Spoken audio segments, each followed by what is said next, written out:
The abyssal zone, an expansive and mysterious region of the ocean, lies at depths of more than 6,000 meters, 20,000 feet, below the surface.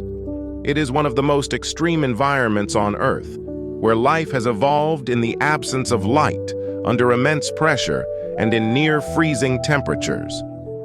This vast, largely unexplored region offers a unique glimpse into the incredible adaptability of organisms that call it home. One of the defining features of the abyssal zone is the complete absence of sunlight.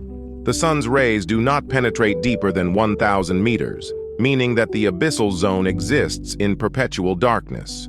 Organisms in this zone have evolved unique ways to navigate and survive in a world where vision is often useless. Many rely on heightened senses such as smell, touch, or the ability to detect vibrations in the water. Pressure increases dramatically with depth. At 6,000 meters, the pressure is over 600 times greater than that at the surface. If humans were to descend to these depths without protection, the pressure would crush them instantly. To survive, abyssal organisms have evolved special adaptations, including soft, flexible bodies that allow them to withstand the extreme compression. Many deep-sea species also lack air-filled spaces, such as swim bladders, that would otherwise collapse under the pressure. Temperatures in the abyssal zone remain just above freezing, typically around 2 degrees Celsius, 35 degrees Fahrenheit.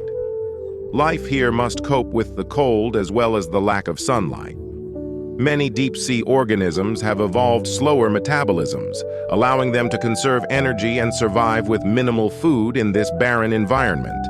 In the absence of sunlight, many abyssal creatures have developed the ability to produce light through a process called bioluminescence. This is a chemical reaction that occurs within specialized cells, producing light without heat. Bioluminescence is found in a wide range of deep-sea creatures, including fish, jellyfish, and squid. The light produced can be blue or green, the most visible colors in water, though some species can emit red or infrared light, invisible to most other creatures. The ability to produce light serves several vital functions. Many species use bioluminescence to attract prey or mates. For instance, the anglerfish dangles a glowing lure in front of its mouth to entice smaller fish. Others use bioluminescence as a defense mechanism, such as the jellyfish Atolla, which creates a bright, flashing display to confuse or startle predators. Some species even use light to communicate or camouflage themselves in the dark waters. One of the most remarkable uses of bioluminescence is counter-illumination, where creatures produce light on their undersides to match the faint sunlight filtering down from above. This helps them blend in with their surroundings and avoid being detected by predators lurking below.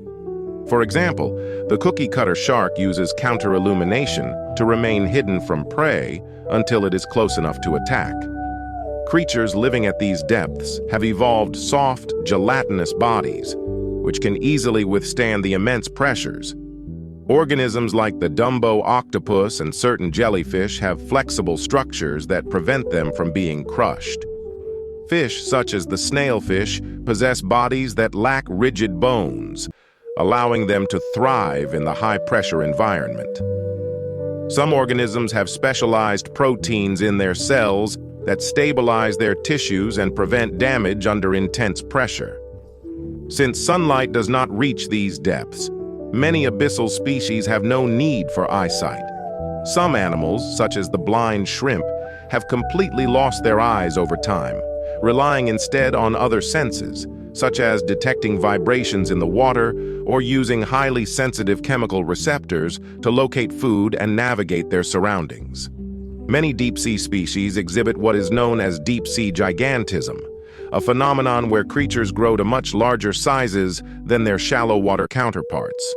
Examples include the giant squid, which can reach lengths of up to 12 meters, 40 feet, and the giant isopod, a crustacean that resembles an enormous pill bug.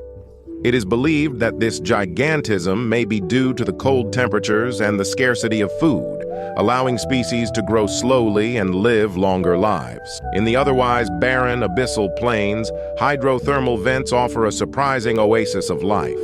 These vents are cracks in the seafloor where seawater meets magma, creating superheated, mineral-rich water that is expelled back into the ocean. Around these vents, a unique ecosystem thrives, supported by chemosynthetic bacteria that convert chemicals like hydrogen sulfide into energy. This process forms the base of the food chain, supporting life in an environment completely independent of sunlight. Some of the most iconic creatures found near hydrothermal vents include giant tube worms, which can grow several feet long. These worms lack mouths or digestive systems, relying instead on symbiotic bacteria living within their bodies to provide nutrients. Other species, such as vent crabs and shrimp, feed on the bacteria or on other organisms that live around the vents. These communities are remarkably resilient, thriving in temperatures that would be lethal to most other life forms. In the abyssal zone, food is extremely scarce. Most creatures rely on a steady, slow descent of organic matter known as marine snow, a mixture of dead organisms, fecal matter, and decaying plant material from the upper layers of the ocean. This detritus provides a critical source of nutrition for abyssal creatures. Some scavengers, such as the hagfish, feed on the decaying bodies of larger animals that fall to the seafloor. To cope with the scarcity of food, many deep-sea organisms have evolved slow metabolisms, allowing them to survive long periods without nourishment.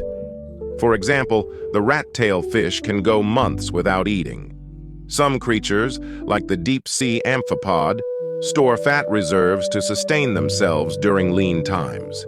Predators in this region often have to be opportunistic, devouring whatever they come across, as food encounters can be rare.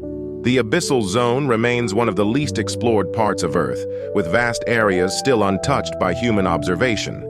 Each deep-sea expedition reveals new species, many of which have never been seen before. Creatures with alien-like features, such as translucent bodies or bizarre feeding mechanisms, continue to astound scientists. For instance, the ping-pong tree sponge and the zombie worm, which feeds on whale bones, are recent discoveries that demonstrate the diversity and uniqueness of life in the deep. Some deep-sea species are cryptic, meaning they are difficult to distinguish from one another due to their similarity in appearance or behavior. It can be hard to identify species that inhabit such isolated environments. This has led to the discovery of what were once thought to be single species being split into several distinct types based on genetic differences. The deep ocean is not immune to the effects of climate change. Rising ocean temperatures and acidification pose threats to the delicate ecosystems of the abyssal zone. Pollution, including microplastics, has even been found in the deepest parts of the ocean, affecting the creatures that live there. Deep-sea mining for minerals, especially around hydrothermal vents, also poses a significant threat to these unique habitats, as the disturbance could lead to the loss of species that have remained undisturbed for millions of years. With technological advancements, humanity is beginning to explore the deep ocean in more detail than ever before. Submersibles and remotely operated vehicles, ROVs, are allowing scientists to venture into the abyssal zone and study its inhabitants in their natural habitat. Each mission brings new insights into this largely unknown world, revealing species and ecosystems that have thrived in isolation for eons. The abyssal zone is a world unlike any other on Earth. The creatures that live there have evolved extraordinary adaptations to survive in the planet's most extreme environment. As we continue to explore this dark and mysterious region, we are uncovering not only new species, but also learning more about the incredible resilience and diversity of life on our planet.